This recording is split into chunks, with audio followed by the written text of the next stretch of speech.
Professor ইউনূসের আমলে জঙ্গিবাদ নিয়ে শেখ হাসিনা নাটক সাজিয়েছে, জঙ্গিবাদের অপবাদ দিয়ে ইসলামী রাজনীতির বিপক্ষে অবস্থান নিয়েছে, জঙ্গি বাংলাদেশে নেই, সবই শেখ হাসিনার সাজানো নাটক, এরকম বক্তব্য প্রায়শই আমরা দিতে দেখেছি। এবং অন্তত আদালত থেকে কারাগার থেকে 700-র বেশি জঙ্গিকে ছেড়ে দেওয়ার ঘটনাও ঘটিয়েছে প্রফেসর ইউনূস সরকার, সেই দৃশ্যও আমরা দেখেছি।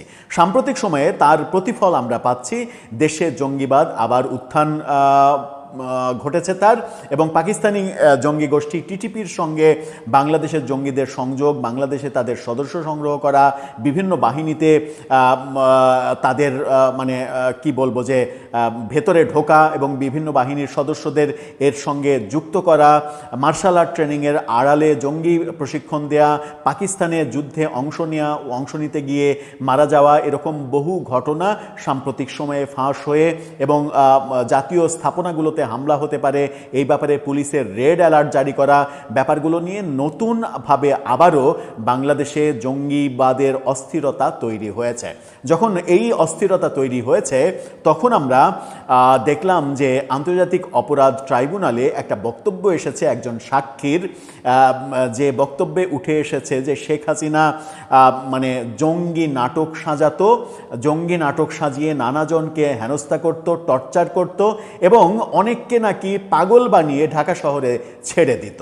অর্থাৎ শেখ হাসিনার আমলে জঙ্গি নাটক সাজিয়ে একজন ভালো মানুষকে পাগল বানিয়ে ঢাকা শহরে ছেড়ে দিত। ঢাকা শহরে যত পাগল আছে তার বেশিরভাগই নাকি এই জঙ্গি নাটক সাজিয়ে তাদেরকে কৃত্রিমভাবে পাগল বানিয়ে ছেড়ে দেয়া সংখ্যায় বেশি। এরকম অভিনব তথ্য উঠে এসেছে আন্তর্জাতিক অপরাধ ট্রাইব্যুনালে একজন সাক্ষীর জবানবন্দিতে। চলুন তিনি কি বলার চেষ্টা করলেন, কি ভয়াবহ তথ্য তিনি দিলেন, সেই তথ্যের সঙ্গে বাস্তবতার কতটা মিল আছে কিংবা থাকতে পারে সেগুলো একটু বুঝে ওঠার চেষ্টা করি এবং বাংলাদেশের জঙ্গিবাদের প্রকৃত অবস্থাটা কি, সবই নাটক ছিল কিনা সেগুলো বোঝার চেষ্টা করবে এই ভিডিওতে।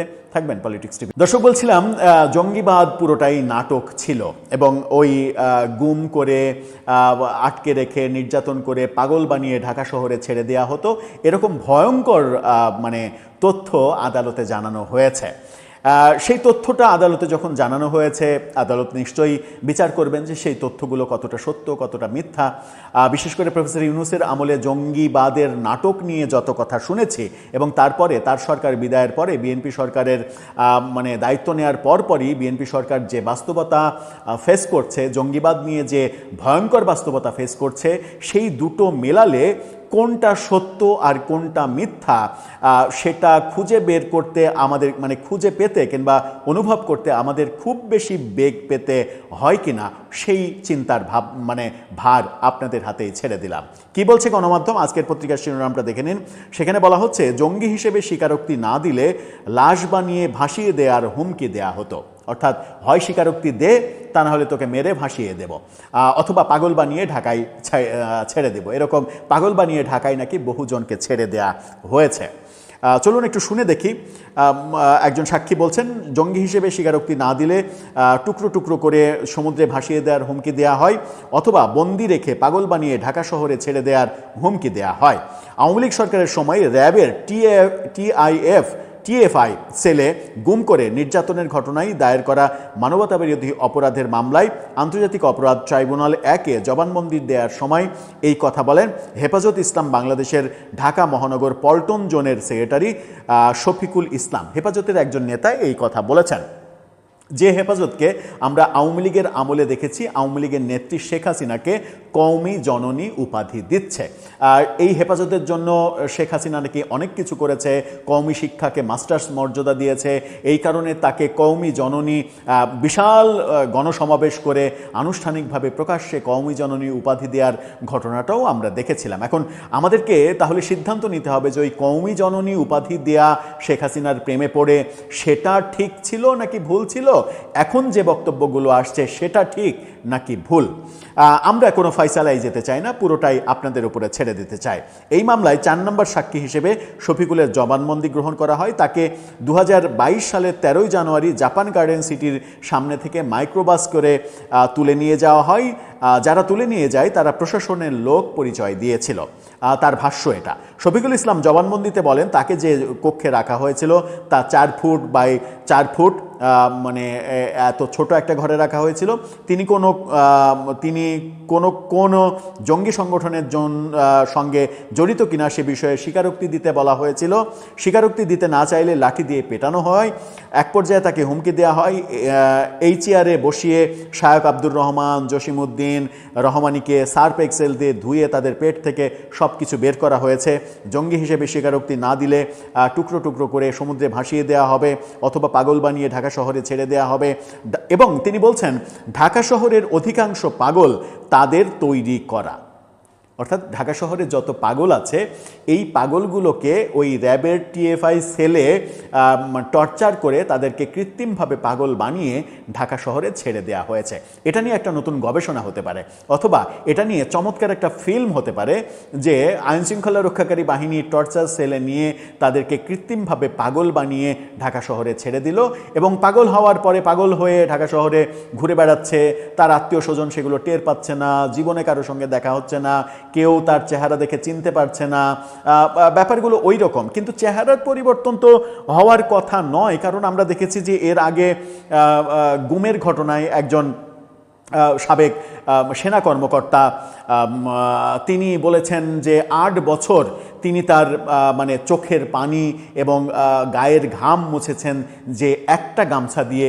সেই গামছাটা তিনি দেখিয়েছিলেন গণমাধ্যমে, এবং গামছাটা এতটা চকচকে, এতটা নতুন যে মনে হয়েছিল যে আমাদের সেখান থেকে অনেক কিছু শেখার আছে, যে একটা গামছা 8 বছর ধরে একটা অন্ধকার প্রকোষ্ঠে বসে, যেখানে ফ্যান চলে না, এই বক্তব্যও এসেছে, সেখানে ফ্যান নেই, লাইট নেই, গরমে সারাদিন 24 ঘন্টা দাঁড় করিয়ে রাখা হয়, 3 মিনিট সময় দেওয়া হয় বাথরুম এবং গোসল সারার জন্য, তাকে মেসওয়াক করতে দেওয়া হয় না, এই বক্তব্যগুলো উঠে এসেছে।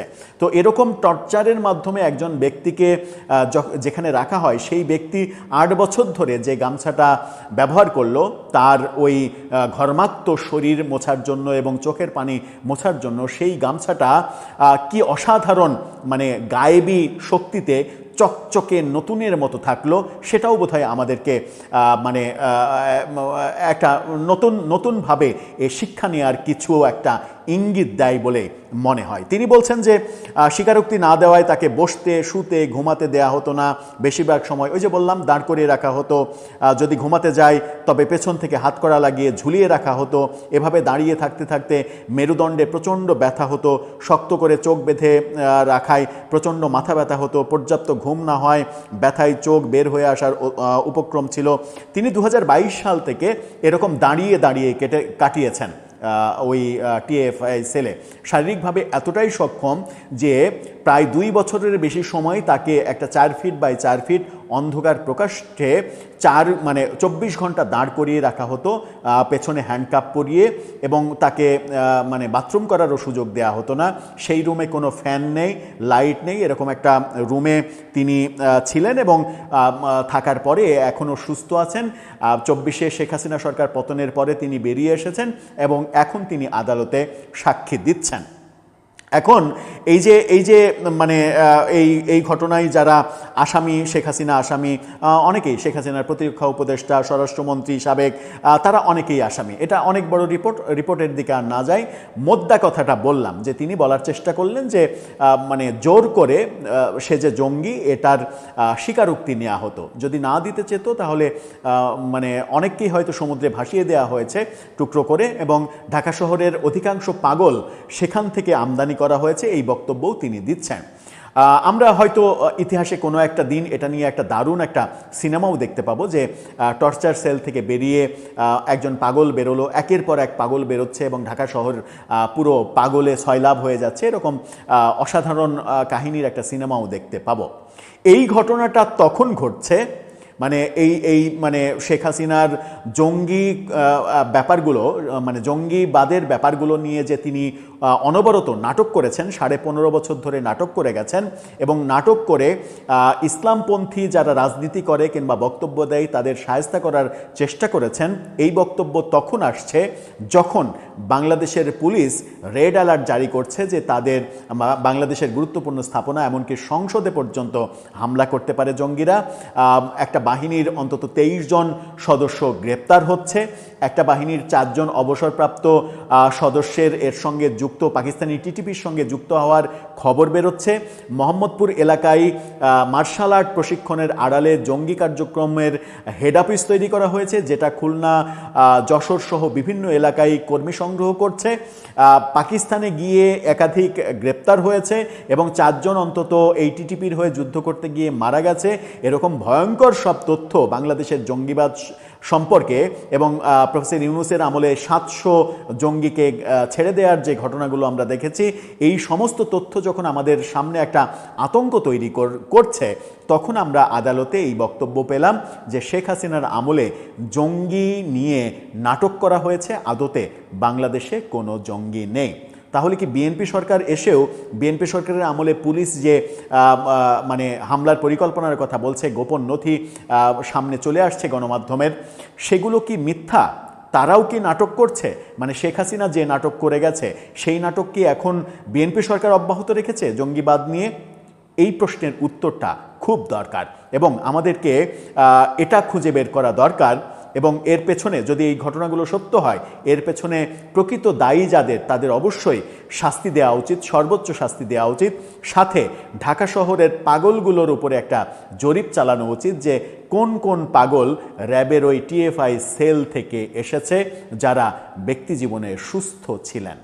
দর্শক, আপনার মন্তব্য জানিয়ে